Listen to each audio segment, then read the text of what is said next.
Son, daughter, look around you in this moment. Take a deep breath and notice the simple things where you are. I want to speak with you directly and personally about something that can transform your heart and change the course of your day. I see the battles you face, the thoughts that try to stop you from moving forward, the worries that insist on stealing your peace early in the day.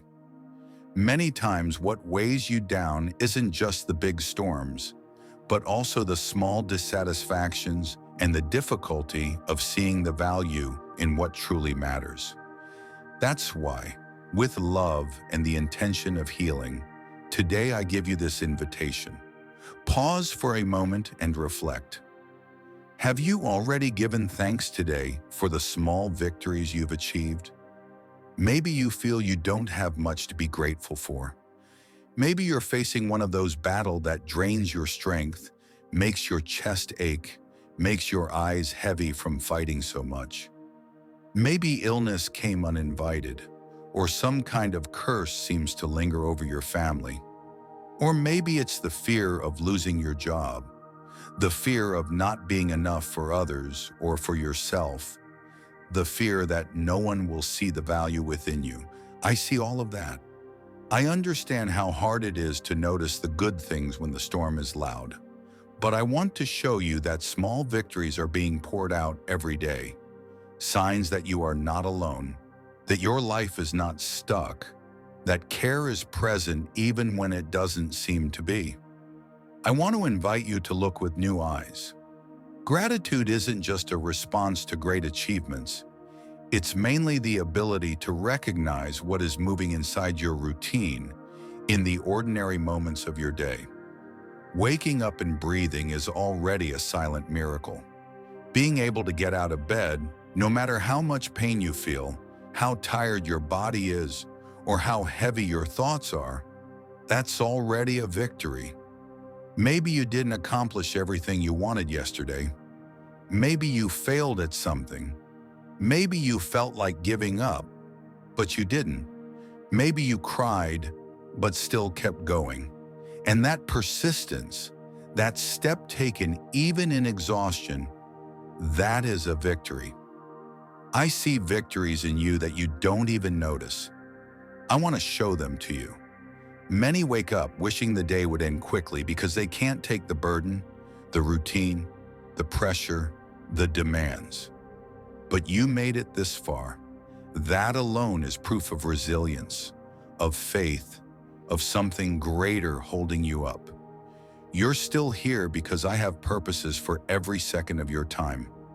I don't only move in the big causes, but also in the small joys, in the simple smiles, in the comforting words you received, in the courage it took to ask for help, in the effort to get up even when sadness weighed heavily.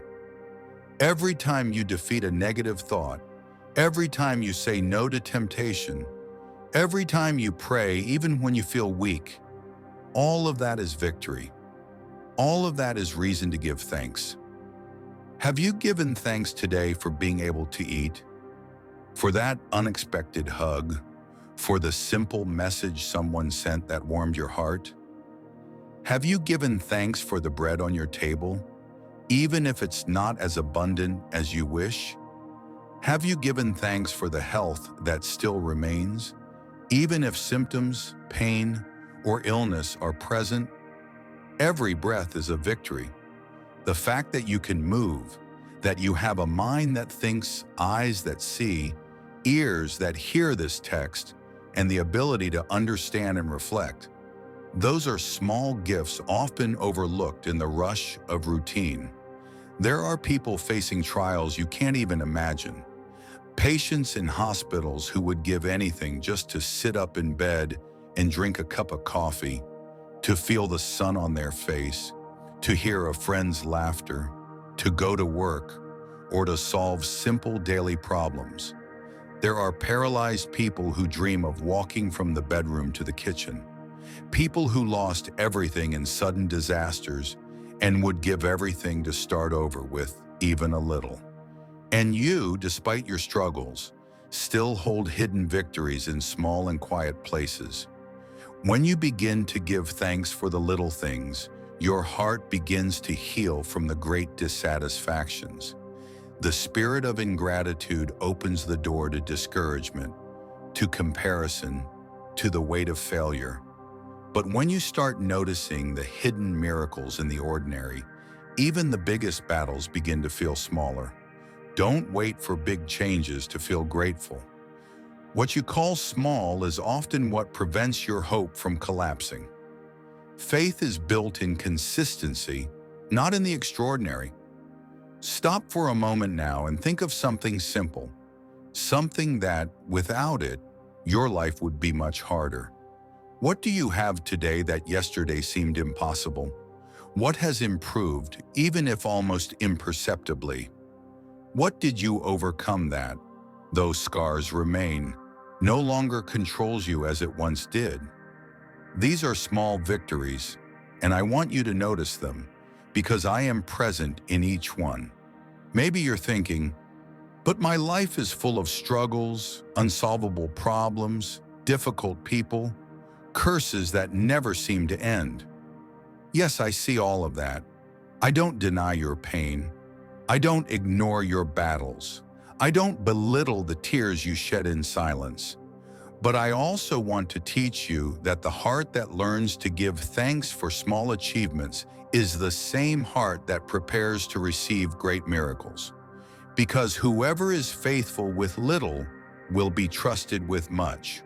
Whoever sees the hand of care in small things will never feel abandoned in great challenges. Gratitude opens your eyes to what hasn't yet happened. It's like a lens that reveals signs of care already present. When you give thanks for the bread, hope grows for the banquet to come. When you give thanks for shelter, faith strengthens to endure storms. When you give thanks for peace in the midst of chaos, your mind finds rest even when everything around you seems restless. Gratitude is an antidote against comparison, envy, and bitterness.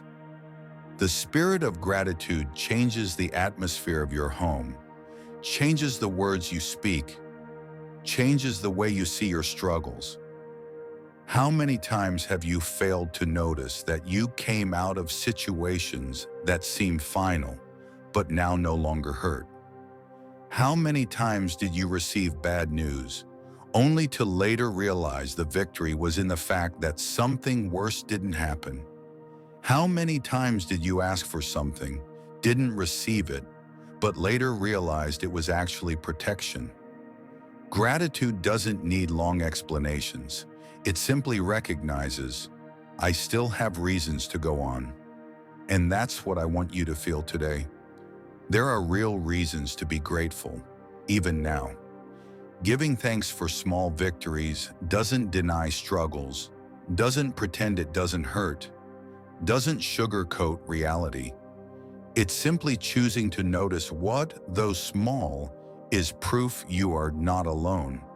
It's like the paralyzed man who manages to move a finger after months, like the sick person who feels less pain one day, like the mother who sees her child smile even when she can't give him everything she wants, like someone in the middle of war finding a place of rest.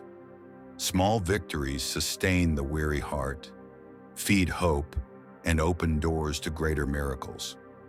Today, I want you to give thanks for the strength to get up, for food, for shelter, for protection from visible and invisible plagues, for the peace that carries you forward even when everything seems out of place. Give thanks for closed doors because many times they were protection. Give thanks for sincere friends, even if they are few. Give thanks for family, even with flaws. Give thanks for the chance to start over each day, even if mistakes still linger in your memory.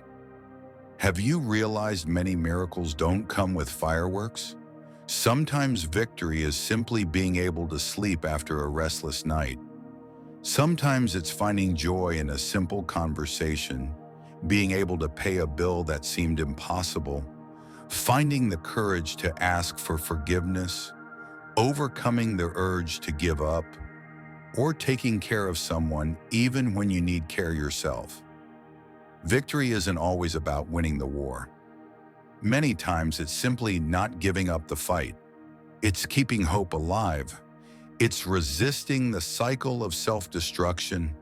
It's standing firm against temptations that want to pull you from your purpose. I see all of that in you. Have you given thanks today for not being alone in your battles? Have you noticed that even when you don't see a way out, direction is still being given?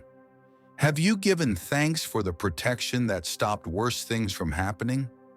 Have you given thanks for the hidden rescues, for the times you thought you would fall but you stood, for the doors that seemed closed but opened at the last moment?